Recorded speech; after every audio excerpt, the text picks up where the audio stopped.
জিম্মি উদ্ধার, সন্ত্রাস বিরোধী অভিযান বা উচ্চ ঝুঁকিপূর্ণ বিশেষ অভিযানে সাধারণত প্রাণঘাতী অস্ত্র ব্যবহার করা হয়। তবে এগুলোর ব্যবহার নিয়ে কঠোর নীতিমালা রয়েছে। জাতিসংঘ অস্ত্র ব্যবহার নীতিমালাতেও সর্বশেষ বিকল্প হচ্ছে প্রাণঘাতী অস্ত্রের ব্যবহার। কিন্তু 2024 সালের জুলাই আন্দোলনের সময় আন্দোলনকারীদের বিরুদ্ধে প্রাণঘাতী যুদ্ধাস্ত্র ব্যবহার করা হয়েছে। সে সময় পুলিশ সদস্যদের হাতে ব্যাটল রাইফেল ও স্বয়ংক্রিয় অস্ত্র দেখা যাওয়ার মতো ঘটনা ঘটেছে, যা বাহিনীর বল প্রয়োগের নীতি ও প্রশিক্ষণ নিয়ে নতুন করে বিতর্ক তৈরি করে। বিশ্লেষকদের মতে 2014 সালের পর থেকে রাজনৈতিক আন্দোলন দমনে পুলিশকে ক্রমান্বয়ে যেভাবে সামরিকীকরণ করা হয়েছিল, জুলাই অভ্যুত্থানে তারই চরম বহিঃপ্রকাশ দেখা যায়।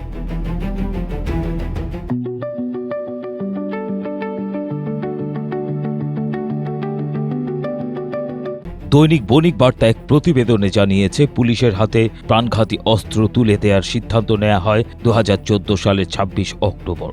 7.62 mm China rifle, SMG, LMG, BD-8 assault rifle, Taurus 9 mm এর মতো অস্ত্র ছাড়াও 2,49,00,000 পিস প্রাণঘাতী গুলি কেনে।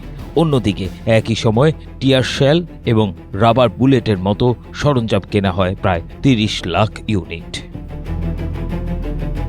প্রতিবেদনের তথ্য মতে আইন পুলিশকে প্রাণঘাতী অস্ত্র ব্যবহার করার ক্ষমতা দিলেও তা সাধারণ মানুষের বিরুদ্ধে প্রয়োগের জন্য নয় বলে জানান বিশেষজ্ঞরা। অথচ এসব অস্ত্র ব্যবহার করে ঢাকার যাত্রাবাড়িতে 1563 রাউন্ড, মোহাম্মদপুরে 298 ও সীসা বুলেট 2984 রাউন্ড, উত্তরায় 390, ধানমন্ডিতে 337, শাহবাগে 43 রাউন্ড বুলেট ছোড়া হয়। যেসব স্পটে সবচেয়ে বেশি প্রাণঘাতী অস্ত্রের ব্যবহার করা হয় তার মধ্যে যাত্রাবাড়ি, মোহাম্মদপুর ও উত্তরা অন্যতম। আন্দোলনকারীদের বিরুদ্ধে ব্যাটল রাইফেল সহ প্রাণঘাতী অস্ত্র ব্যবহারের অভিযোগে পুলিশের বিরুদ্ধে ক্ষুব্ধ হয়েছিল মানুষ। অতীতে দীর্ঘ সময় ধরে রাজনৈতিক আন্দোলন মোকাবেলায় পুলিশকে যেভাবে জনগণের মুখোমুখি দাঁড় করানো হয়েছিল, সেটি শেষ পর্যন্ত বাহিনীর জন্য সবচেয়ে বড় সংকট তৈরি করেছে। পুলিশের প্রধান দায়িত্ব জনগণের জীবন ও নিরাপত্তা নিশ্চিত করা, তাদের প্রতিপক্ষ হিসেবে দাঁড়ানো নয়। পুলিশের প্রতি আস্থা ফিরিয়ে আনতে বল প্রয়োগের প্রতিটি অভিযোগের নিরপেক্ষ তদন্ত, দায় নির্ধারণ এবং আইনানুগ জবাবদিহিতা নিশ্চিত করার কোনো বিকল্প নেই বলে জানান বিশেষজ্ঞরা।